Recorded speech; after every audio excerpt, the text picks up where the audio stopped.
삶의 말씀을 더하는 말씀 플러스. 오늘도 이의정 목사님과 함께 주일 말씀을 되돌아보며 은혜 나누는 시간 갖겠습니다. 목사님 안녕하세요. 네, 안녕하세요. 반갑습니다. 목사님, 저희가 3주에 걸쳐서 마태복음 8장을 살펴봤는데요. 어느덧 마지막 시간입니다. 지난주에는 풍랑을 잠잠하게 하신 예수님을 보면서 제자들이 이가 누구이기에 바람과 바다도 순종하는가 하고 놀라는 데서 말씀이 끝났잖아요. 오늘 본문이 바로 그 질문에 대한 아주 강력한 대답을 담고 있다고 하셨죠? 네, 그렇습니다. 마태복음 8장 전체를 관통하는 질문이 바로 예수님은 과연 누구신가입니다. 나병 환자와 백부장의 종을 고치시고 또 거친 풍랑을 말씀 한마디로 잠잠하게 하시는 모습을 통해 예수님이 누구신지를 계속해서 보여주셨지요. 오늘 본문은 그 정점을 찍는 사건이라고 할 수 있습니다. 예수님과 제자들이 풍랑을 뚫고 도착한 곳이 가다라라는 곳이었는데요. 성경을 읽다 보면 마가복음이나 누가복음에서는 거라사라고 기록되어 있어서 좀 헷갈리더라고요. 그 부분 궁금해하는 분들이 많으시죠? 제가 화성시 반월동에 살지만 사람들에게는 그냥 동탄에 산다고 말합니다. 화성시라고 하면 너무 막연하고 반월동이라고 하면 안산시 반월동을 떠올려서 반월동 바로 옆 동네 동탄에 산다고 말한 거죠. 거라사가 오늘날의 화성시처럼 넓은 지역을 가리키는 이름이라면 가다라는 그 안에 속한 반월동 같은 작은 마을이라고 생각하시면 이해가 쉽습니다. 동탄과 반월동 비유를 드니 귀에 쏙쏙 들어오네요. 그런데 중요한 건 지명이 아니라 그곳이 어떤 곳이었냐는 점이겠죠. 설교를 들어보니 유대인들이 사는 땅이 아니었다고요? 맞습니다. 본문에 돼지떼가 등장하잖아요. 유대인들은 율법에 따라 돼지를 아주 부정한 짐승으로 여겨서 키우지도 먹지도 않았습니다. 그런데 그런 돼지떼가 있었다는 건 그 땅이 완전한 이방인의 땅이었다는 확실한 증거입니다. 그렇다면 예수님께서는 왜 굳이 그 부정한 이방인의 땅으로, 그것도 제자들이 죽음의 공포를 느낄 만큼 거센 풍랑을 뚫고 가셨을까요? 바로 거기에 아주 중요한 메시지가 있습니다. 예수님의 구원이 유대인이라는 울타리를 넘어 온 세상을 향하고 있음을 보여주시는 겁니다. 이방인, 소외된 사람, 본문에 귀신 들린 사람처럼 버림받은 영혼을 찾아가시는 분이라는 걸 직접 보여주신 거죠. 이게 바로 한 영혼을 천하보다 귀하게 여기시는 우리 주님의 마음입니다. 아무도 기다리지 않는 곳을 일부러 찾아가신 거군요. 그런데 예수님을 가장 먼저 알아본 존재가 사람이 아니라 귀신이었다는 점이 참 놀라웠어요. 하나님의 아들이요 하고 소리치잖아요. 네, 정말 아이러니하죠. 가장 가까이에서 예수님을 따르던 제자들도 아직 예수님이 누구신지 온전히 깨닫지 못하는데 귀신들은 예수님을 보자마자 그분의 정체를 단번에 알아봤습니다. 자신들을 심판하실 권세를 가지신 하나님의 아들이라는 걸요. 그런데 목사님, 귀신들도 예수님이 하나님의 아들이라는 걸 안다는 사실이 좀 소름 돋았어요. 우리가 흔히 말하는 믿음과는 전혀 다른 알민 거잖아요. 맞습니다. 귀신들의 삶은 구원과는 아무 상관없는 삶입니다. 사랑과 신뢰에서 나온 고백이 아니라 자신들을 멸망시킬 심판주 앞에서 느끼는 공포와 두려움의 표현이었을 뿐이죠. 진리를 알지만 그 진리를 미워하고 대적하는 것, 이것이 바로 귀신들의 삶의 본질입니다.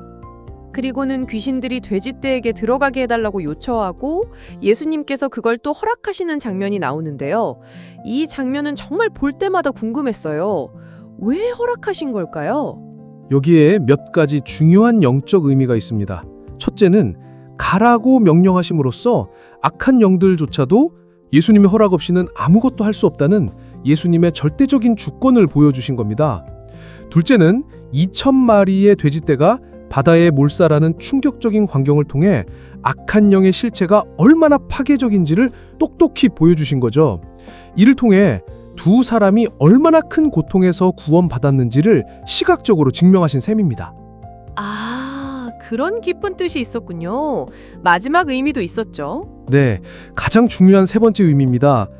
바로 수천 마리의 돼지떼보다 귀신에게 사로잡혀 고통받는 단 한 사람의 영혼이 비교할 수 없이 더 소중하다는 것을 보여주신 겁니다. 이것이 하나님 나라의 가치관입니다. 정말 한 영혼의 가치가 그렇군요. 그런데 이 놀라운 기적을 보고 난 마을 사람들의 반응은 정말 이해가기가 어려웠어요. 온 마을의 골칫도기가 해결됐는데 기뻐하기는커녕 예수님께 우리 지방에서 떠나시기를 간구하더라 하잖아요. 이건 너무한 거 아니에요? 우리의 기대를 완전히 배신하는 반응이죠. 이유는 아주 명확합니다. 그들의 눈에는 귀신 들렸다가 회복된 두 사람의 생명보다 1000마리의 돼지, 자신들의 경제적 손실이 더 크게 보였던 거죠. 예수님이 계속 계시면 또 어떤 재산상의 손해가 생길지 모른다는 두려움이 앞섰던 거죠. 바로 이 지점에서 목사님께서 아는 것과 따르는 것의 차이를 말씀해 주셨어요. 귀신들도 마을 사람들도 예수님이 어떤 분인지 알기는 했지만 따르지는 않았다는 거죠. 그렇습니다. 그들에게 예수님은 구원자가 아니라 자신들의 안정된 삶과 경제적 이익을 위협하는 불편하고 부담스러운 존재였을 뿐입니다. 그런데 이 모습이 2000년 전 가다라 사람들의 이야기로 끝나지 않는다는 게 중요합니다. 오늘을 살아가는 우리의 모습일 수 있다는 거죠. 목사님 말씀을 들으면서 많이 찔렸습니다. 예수님은 나의 주인이라고 고백하면서도 실제 삶의 주인자리는 여전히 돼지떼로 상징되는 세상의 재물과 안정, 내 계획이 차지하고 있진 않은지 돌아보게 되더라고요. 우리 모두가 함께 돌아봐야 할 문제입니다. 우리 안에도 예수님이 찾아오셔야 할 가다라가 있습니다. 외면하고 싶은 내 마음의 어두운 영역, 끊어내지 못하는 죄의 습관들 말이죠.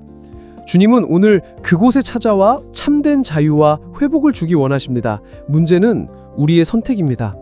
우리의 선택이요? 눈앞에 돼지떼를 잇는 것이 아까워서 예수님을 떠나보낼 것인가?